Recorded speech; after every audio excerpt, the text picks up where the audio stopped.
Hello, അസ്സലാമലൈക്കും. പിന്നെ എന്തൊക്കെയുണ്ട് എല്ലാവരെയും വിശേഷങ്ങൾ? അപ്പോൾ ഇന്നത്തെ വീഡിയോസിൽ നമ്മൾ പ്രത്യേകമായിട്ട് ഉൾപ്പെടുത്തുന്നത് ബോ ഉണ്ടാക്കുന്നത്, അതുപോലെ തന്നെ ബോ കട്ടിങ്, അതുപോലെ തന്നെ അതിൻ്റെ കുറച്ച് വിശേഷങ്ങളാണ്. കാരണം നമുക്ക് സ്ക്രഞ്ചീസ് ഒരു 50 സ്ക്രഞ്ചീസിന് ഒരു കസ്റ്റമറിനും പിന്നെ 30 ബോ ഒരു കസ്റ്റമറിനും നമുക്ക് ഉണ്ടാക്കി കൊടുക്കാൻ വേണ്ടിയിട്ട് ഓർഡർ ഉണ്ട്. അപ്പം അതിൻ്റെ ഒരു തിക്കും തിരക്ക് പിടിച്ച ഒരു ദിവസമാണെന്ന്. അപ്പോൾ നമ്മൾ ഏകദേശം അതിന് വേണ്ട കാര്യങ്ങളൊക്കെ ഉൾപ്പെടുത്തിയിട്ടുള്ളതാണ് ഇന്നത്തെ വീഡിയോ. അപ്പോൾ ഒരുപാട് പേര് ചോദിക്കുന്ന കാര്യങ്ങളാണ് നമ്മളോട്. ഇതിനെക്കുറിച്ചിട്ടൊക്കെ ഒരു മോട്ടിവേഷൻ നമുക്ക് പറഞ്ഞു തരുമോ എന്നൊക്കെ ചോദിക്കുന്നുണ്ട്. അപ്പം നമുക്ക് ആദ്യമായിട്ട് വേണ്ടത് ക്ഷമ എന്ന 2 അക്ഷരമാണ് നമുക്ക് എന്തൊരു ബിസിനസ് സ്റ്റാർട്ട് ചെയ്യാനും നമുക്ക് വേണ്ടത്. അതില്ലാന്നുണ്ടെങ്കിൽ നമ്മൾ ഒരു കാര്യം തുടങ്ങാതിരിക്കുകയാണ്. കാരണം ഇന്നും കണ്ട് ചെയ്ത് നാളേക്ക് അത് നല്ല പെർഫെക്റ്റായിട്ട് നമുക്ക് കിട്ടണമെന്നില്ല. അപ്പോൾ ഒരു ബിസിനസ് സ്റ്റാർട്ട് ചെയ്യണമെന്നുണ്ടെങ്കിൽ ആദ്യം തന്നെ നമുക്ക് വേണ്ടത് ക്ഷമയാണ്. അപ്പോൾ ക്ഷമയോട് കൂടെ ചെയ്താലാണ് എന്തൊരു സാധനം നല്ല പെർഫെക്റ്റായിട്ട് കിട്ടുള്ളൂ. ആ സമയം നമ്മൾ തിക്കോ തിരക്കോ എന്ന് വിചാരിച്ചിട്ട് ചെയ്ത് കഴിഞ്ഞാൽ നമുക്ക് കൊടുക്കുന്ന പ്രൊഡക്റ്റിൽ ഒരു എന്തെന്നാ പറയുക, ഒരു ഭംഗി തോന്നില്ല. അപ്പോൾ ക്ഷമയോട് കൂടെ നമ്മൾ ഓരോ കാര്യങ്ങളും ചെയ്യുമ്പോഴാണ് അതിൻ്റേതായ വൃത്തി നമുക്ക് കിട്ടുള്ളൂ. അപ്പോൾ അത് ആദ്യം തന്നെ എല്ലാവരും ശ്രദ്ധിക്കാം.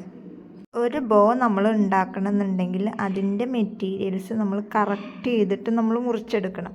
അതിൽ വളവും തിരിവും ഒക്കെ ഉണ്ടായിക്കഴിഞ്ഞാലും നമ്മുടെ ജീവിതം അതുപോലെ തന്നെയാവും. അപ്പം അത് എല്ലാവരും പ്രത്യേകം ശ്രദ്ധിക്കുക. അതുപോലെ തന്നെ നമ്മൾ ഓരോ ലക്ഷ്യവും നല്ല ഒരു ഉറച്ച തീരുമാനത്തോട് തന്നെ എടുത്തു കഴിഞ്ഞാൽ നമുക്ക് നമ്മുടെ ഭാഗത്ത് വിജയം എന്തായാലും ഉറപ്പായിട്ടുണ്ടാവും. അപ്പോൾ അത് എല്ലാവരും പ്രത്യേകം ശ്രദ്ധിക്കണം. അപ്പോൾ ചെയ്യുന്ന ഓരോ പ്രവൃത്തിയും നല്ല കൃത്യനിഷ്ഠതയോടു കൂടെ തന്നെ ചെയ്യാൻ വേണ്ടി നോക്കുക. അതുപോലെ തന്നെയാണ് നമ്മൾ കുറേ വെട്ട് കഷ്ണങ്ങളൊക്കെ ഉണ്ടെങ്കിൽ അതൊക്കെ നമ്മൾ എടുത്തിട്ട് നല്ലൊരു അടിപൊളി ഒരു ബോ നമ്മൾ തയ്യാറാക്കുന്നുണ്ട് എന്നുണ്ടെങ്കിൽ അതുപോലെ തന്നെയാണ് നമ്മുടെ ജീവിതവും.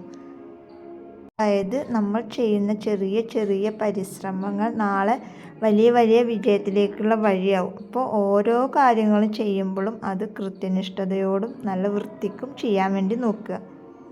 പിന്നെ ചില ആളുകൾക്ക് മറ്റുള്ളവർ എന്ത് വിചാരിക്കും, ഞാനിനിപ്പോൾ ഇത് ചെയ്യാൻ തുടങ്ങിയാൽ മറ്റുള്ളവർ എന്ത് വിചാരിക്കും, അങ്ങനെ വിചാരിച്ചിരിക്കുന്ന ഒരുപാട് പേരുണ്ട്. കാരണം നമുക്ക് ഡെയിലി മെസ്സേജ് വരുന്നതാണ് ഇങ്ങനെ ചെയ്യണം എന്നുണ്ട്, പക്ഷെ ആ ആൾ നമ്മുടെ കുടുംബക്കാരെന്ത് വിചാരിക്കും, നാട്ടുകാരെന്ത് വിചാരിക്കും എന്നൊക്കെ പറഞ്ഞിട്ടാണ് ഒരുപാട് പേര് നമുക്ക് പേഴ്സണലായിട്ട് മെസ്സേജ് അയക്കുന്നത്.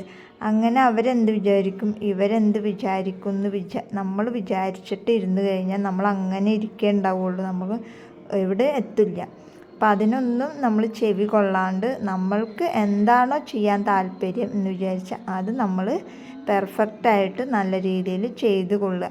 അല്ലാണ്ട് മറ്റുള്ളവർ എന്ത് പറയണത് അത് കേട്ടിരുന്ന് കഴിഞ്ഞാൽ നമ്മൾ എവിടെയും എത്തില്ല. നമുക്കൊരു മനസ്സിൽ ഒരു ആത്മവിശ്വാസം ഉണ്ടെന്നുണ്ടെങ്കിൽ നമ്മൾ ഏതൊരു പ്രവൃത്തി ചെയ്താലാണ് നമ്മൾ വിജയിക്കുക, എന്തിനോടാണ് നമുക്ക് കൂടുതൽ ഇഷ്ടം എന്ന് വിചാരിച്ചാൽ ആ ഒരു പ്രവൃത്തി ചെയ്യാൻ വേണ്ടി നോക്കുക. ഇന്ന് ഈ സനാസ് വേൾഡ് ഇന്ന് ഇവിടം വരെ എത്തിയിട്ടുണ്ട് എന്നുണ്ടെങ്കിൽ നിങ്ങളുടെയൊക്കെ ഓരോരുത്തരുടെ സപ്പോർട്ട് കൊണ്ടാണ്. കാരണം 0 നിന്ന് തുടങ്ങിയതാണ്. ഇപ്പോൾ നമുക്ക് സപ്പോർട്ടിനായിട്ട് 30,000 ആളുകൾ ഉണ്ട്, അതായത് നമ്മുടെ യൂട്യൂബിൽ. അപ്പോൾ 0 നിന്ന് തുടങ്ങിയിട്ട് അന്ന് തുടങ്ങുമ്പോൾ ഞാൻ വിചാരിച്ചതാണ് ഇത് എവിടെ എത്തില്ല, ഓർഡറൊന്നും കിട്ടണില്ല, അന്ന് കുറേ വിഷമിച്ചിട്ട്. ഇപ്പോഴും എനിക്ക് ഒരുപാട് ഓർഡേഴ്സ് ഇങ്ങനെ കിട്ടി മറിക്കാന്നല്ല, പക്ഷേ അന്നത്തെ ആ ഇത് വെച്ചിട്ട് നോക്കുമ്പോൾ ഇന്ന് അൽഹംദുലില്ലാ കുഴപ്പമില്ലാത്ത രീതിയിൽ ഓർഡർ കാര്യങ്ങളൊക്കെ കിട്ടുന്നുണ്ട്. പക്ഷേ നമ്മുടെ കയ്യിൽ നിങ്ങൾ ചോദിക്കുന്ന മെറ്റീരിയൽസ് അപ്പോൾ തരാൻ ഉള്ളൊരു സാഹചര്യം നമ്മളെ കയ്യിലായിട്ടില്ല എന്നുള്ളൊരിത് മാത്രമേ ഉള്ളൂ. നമ്മുടെ കയ്യിൽ പ്രൊഡക്റ്റ് ഉണ്ടോ, നമുക്ക് വാങ്ങാൻ ആളുകളുണ്ട്, അപ്പോൾ ഇല്ലാത്ത ഒരു കുഴപ്പമാണ് ഉള്ളത്. അപ്പോൾ അതുകൊണ്ട് തന്നെ ഓരോരുത്തരും എന്ത് കാര്യം ചെയ്യാന്നുണ്ടെങ്കിലും നല്ല ഒരു രീതിയിൽ മനസ്സിൽ തീരുമാനിച്ച് തന്നെ മുന്നോട്ട് പോകും. എന്തായാലും വിജയം ഉറപ്പാണ്. നിങ്ങളുടെ എനിക്ക് സപ്പോർട്ടിന് നിങ്ങൾ ഉള്ള പോലെ തന്നെ നിങ്ങൾക്ക് സപ്പോർട്ടിന് ഞാനും ഉണ്ട്. അപ്പോൾ എല്ലാവരും വീഡിയോ സ്കിപ്പ് ചെയ്യാതെ ഫുള്ളായിട്ട് കാണുക. നിങ്ങൾക്ക് എന്തെങ്കിലും അഭിപ്രായങ്ങൾ ഉണ്ടെന്നുണ്ടെങ്കിൽ കമൻറ്റിൽ അറിയിക്കുക. അതുപോലെ തന്നെ നമ്മളിവിടെ ഫോൺ നമ്പർ കൊടുക്കുന്നുണ്ട്. ഫോൺ നമ്പറിൽ ഡീറ്റെയിൽസ് കാര്യങ്ങളൊക്കെ അന്വേഷിച്ച് കഴിഞ്ഞാൽ നമ്മൾ മറുപടി തരുന്നതാണ്. അപ്പോൾ മറുപടി കിട്ടിയില്ല എന്നുണ്ടെങ്കിലും പിന്നീടാണെങ്കിലും നമ്മൾ മറുപടി തരുന്നതാണ്. അപ്പോൾ എല്ലാവരും വീഡിയോ സ്കിപ്പ് ചെയ്യാതെ ഫുള്ളായിട്ട് കാണാം കേട്ടോ. അപ്പോൾ ഓക്കെ, ബായ്.